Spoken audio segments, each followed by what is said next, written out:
আল্লাহ পাক রব্বুল আলামিন আমাদেরকে দুনিয়ার আগুন থেকে বাঁচিয়েছেন এবং আখিরাতের আগুন থেকে বাঁচানোর জন্য ব্যবস্থা করে দিয়েছেন।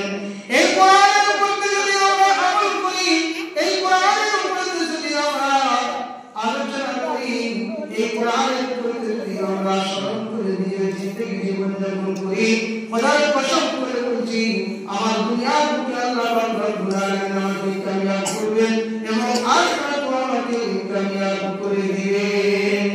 আর আখিরাতের কামিয়াবি হচ্ছে আসল কামিয়াবি। দুনিয়ার সুখ শান্তিটা আসল শান্তি নয়, দুনিয়ার সুখ শান্তিটা আসল শান্তি নয়। আসল শান্তি কোথায়? আখিরাতে। আর আখিরাতকে বাড়াবার জন্য মহান আল্লাহ পাক রব্বুল আলামিন এই মানব জাতিকে দুনিয়ার বুকে পাঠিয়েছেন। আল্লাহ পাক রব্বুল আলামিন সর্বপ্রথম মাখলুকের মধ্যে জিন্নাতকে বানাইছিলেন। কাকে? জিনকে বানাইছিলেন। জিনকে যখন বানাবার করতে আল্লাহ পাক রব্বুল আলামিন মানুষ বানাবার যখন সিদ্ধান্ত নিলেন, সমস্ত ফেরেশতাদেরকে ডাকলেন, দাওয়াত দিলেন। কোরআনের মধ্যে বলেছেন ওয়াইদ ক্বালা রাব্বুকা লিল মালাইকাতি ইন্নী জাইলুন ফিল আরদি খলিফা ক্বালু আতাজআলু ফীহা মান ইউফসিদু ফীহা ওয়া ইয়াসফিকু দিমাআ ওয়া নাহনু নুসাব্বিহু বিহামদিকা ওয়া নুqaddisu লাক ক্বালা ইন্নী আ'লাmu মা লা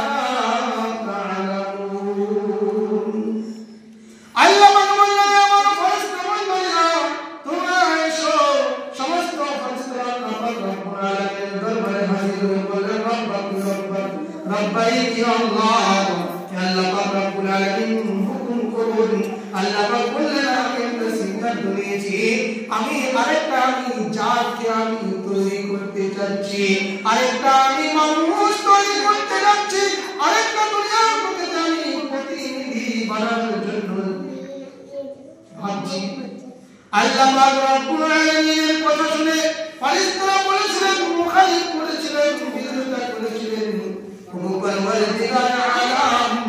আমরা তোমার ইবাদত করি, আমরা তোমার সাজদার মধ্যে নত আছি। আপনি আমাদেরকে যে হুকুম করেছেন, আপনি আমাদেরকে যে আমল দিয়েছেন, সেই আমলেতে আজ পর্যন্ত আমরা মুগ্ধ হয়ে আছি, আজ আমরা অটল হয়ে আছি। যাকে সাজদা করতে বলেছেন সে সাজদা আজ পর্যন্ত রত আছে, কিয়ামত পর্যন্ত সে কায়েম থাকবে। আল্লাহ পাক রব্বুল আলামিন বলেন, ফেরেশতারা তোমাদেরকে আমি বানিয়েছি আমার নূর দিয়ে। কি দিয়ে? নূর দিয়ে। নূর দিয়ে, যার জন্য তোমাদের কোনো পেরেশানি নাই, তোমাদের বিমার নাই, তোমাদের অসুখ বিসুখ নাই, তোমাদের সংসার নাই, তোমাদের খাওয়া দাওয়া নাই, পেশাব পায়খানা নাই, তোমরা তো আমার ইবাদত করবে। কোন মানুষকে যদি বলে তোমার কোনো কাজ নাই, শুধু ইবাদত করো, তো তার ইবাদত করা তো আসান হবে কি হবে? কিন্তু যার সংসার আছে তার ইবাদত করা খুব মুশকিল হয়ে যাবে। তাই ফেরেশতাকে বলছে, হ্যাঁ ফেরেশতা, তোমাদের তো কোনো কাজ কর্ম নেই, তোমাদের তো খাওয়া দাওয়া নাই, তোমাদের পেশাব পায়খানা নাই, তোমাদের বিমার নাই, তোমাদের অসুখ নেই, তোমাদের তো কোনো অসুবিধা হবে না।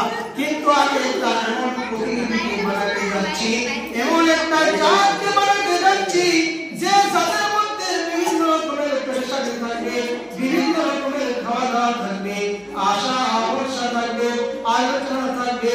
তাদেরকে আমি বানাতে যাচ্ছি, তারা যদি আমার একটু ইবাদত করে ফেরেশতা, আমি তোমাদের হাজার বছরের ইবাদত থেকে তাদের একটা সাজদাকে আমি আল্লাহ বেশি পছন্দ করি, সুবহানাল্লাহ, বেশি পছন্দ করি। আল্লাহ পাক রব্বুল আলামিনের কথা শুনে ফেরেশতারা বললেন, আল্লাহ হুকুম করুন। ক্বালা ইন্নী আ'লামু মা লা তা'লামুন।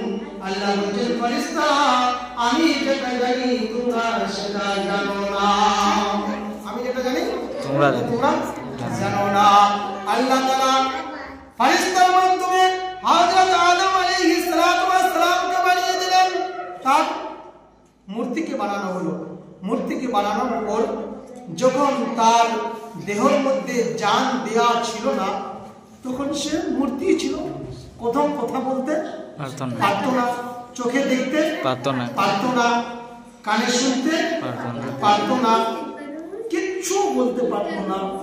আল্লাহ পাক রব্বুল আলামিন রূহকে হুকুম করলেন, ওরে রূহ মানে কি জান, হয় না? আমার রূহটা এখন পর্যন্ত যায়নি, রূহটা চলে গেলে ওর সব শেষ হয়ে যাবে। ও কি হবে? ইন্তেকাল হবে, এখান থেকে পরকাল চলে যাবে। আল্লাহ পাক রব্বুল আলামিন রূহকে হুকুম করলেন, ওরে রূহ যা আদম আলাইহিস সালামের দেহের ভিতরে প্রবেশ করে দাও। রূহ দুবছর ধরে চতুর্দিকে ভ্রমণ লাগায়, চতুর্দিকে ঘুরে বেড়ায়, কোনো দিকে প্রবেশ করতে পারে না।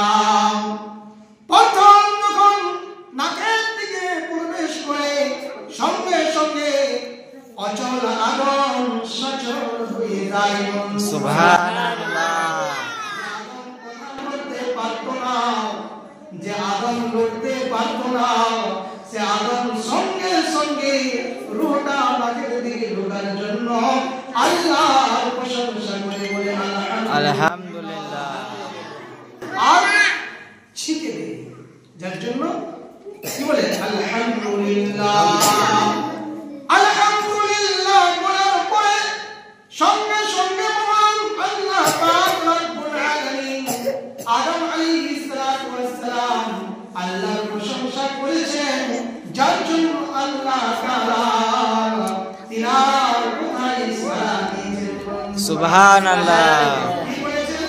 ইয়া রাহমাতুল্লাহ রাব্বাকা ইয়া আদম, হে আদম আমি তোমার এই প্রশংসা শুনে আমি আল্লাহ তোমার প্রতি রহমত দান করলাম, আমি তোমার উম্মত, তোমার জন্য আমি হাজির আছি। সঙ্গে সঙ্গে আদম আলাইহিস সালামের রূহ ফের বেরিয়ে গেল। ফের যখন বেরিয়ে যায়, ফের 2 বছর ধরে ভ্রমণ লাগাতে থাকে, 2 বছর ধরে ঘুরতে থাকে। এমন সময় ওই রূহ আল্লাহ তাআলা হুকুম করলেন, এ রূহ তুই আদম আলাইহিস সালামের কান দিকে ঢুকে যা। যখন কানের দিকে ঢুকে গেল, সঙ্গে সঙ্গে আদম আলাইহিস সালাম বললেন আশহাদু আল্লা ইলাহা ইল্লাল্লাহ, আমি সাক্ষ্য দিচ্ছি আল্লাহ ছাড়া কোনো মাবুদ নাই। কি সাক্ষ্য দিচ্ছেন? আল্লাহ ছাড়া কেউ मैं गवाही देता हूं अल्लाह के सिवा कोई माबूद नहीं, मैं गवाही देता हूं अल्लाह के सिवा कोई माबूद नहीं, अल्लाह छड़ा क्यों माबूद नहीं। देखो व अशहदु अन्ना मुहम्मदन अब्दुहु व রাসূলুহু, আমি আরো সাক্ষ্য দিচ্ছি আল্লাহ ছাড়া কোনো মাবুদ নাই, মুহাম্মদ সাল্লাল্লাহু আলাইহি ওয়াসাল্লাম আখিরি নবী। সুবহানাল্লাহ। হযরত আদম আলাইহিস সালাম যখন জান্নাতের মধ্যে বসবাস করতেন, গন্ধম ফল খাওয়ার জন্য আল্লাহ তাআলা তাকে দুনিয়া থেকে জান্নাত থেকে দুনিয়াতে পাঠিয়ে দিলেন। হযরত আদম আলাইহিস সালাম গুনাহে ত্যাগ করে আল্লাহর কাছে আরাধনা করে দোয়া করেন, ও পরওয়ারদিগার আলম রব্বানা যালামনা আনফুসানা ওয়া ইল্লাম তাগফির লানা ওয়া তারহামনা লানাকুনান্না মিনাল খাসিরিন। আয় পরওয়ারদিগার আলম, তুমি যে হুকুম করেছিলে জান্নাতের মধ্যে ওই গাছের ফল খেও না, ওই গাছের দিকে যেও না, আমি আল্লাহ জুলুম করেছি, অন্যায় করেছি, পরওয়ারদিগার আলম তুমি আমাকে ক্ষমা করে দাও, আমাকে ক্ষমা করে দাও। 40 বছর আদম আলাইহিস সালাম আল্লাহর কাছে দোয়া করেছিলেন, কিন্তু আল্লাহ পাক রব্বুল আলামিন ফিরিয়ে নিয়েছিলেন। একদিন দোয়া কবুল হয়নি। একদিন চিন্তা করলেন যে আল্লাহ পাক রব্বুল আলামিনের নাম লা ইলাহা ইল্লাল্লাহ, नहीं कोई माबूद अल्लाह के सिवा। তার পাশে লেখা আছে কি? লা ইলাহা ইল্লাল্লাহ, তার পাশে কি লেখা আছে? মুহাম্মদ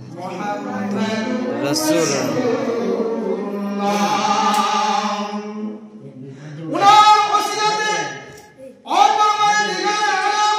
উনার ওসিলাতে আপনি আমাকে মাফ করে দিন আল্লাহ পাক রব্বুল আলামিন সঙ্গে সঙ্গে আদম আলাইহিস সালাতু ওয়াস সালামের দোয়া কবুল করে নিলেন। সুবহানাল্লাহ। আল্লাহ রাব্বুল আলামিন আমাদের সকলকে জান্নাত থেকে সুন্নাত থেকে বেশি বেশি আমল করার তৌফিক দান করুন। আমিন।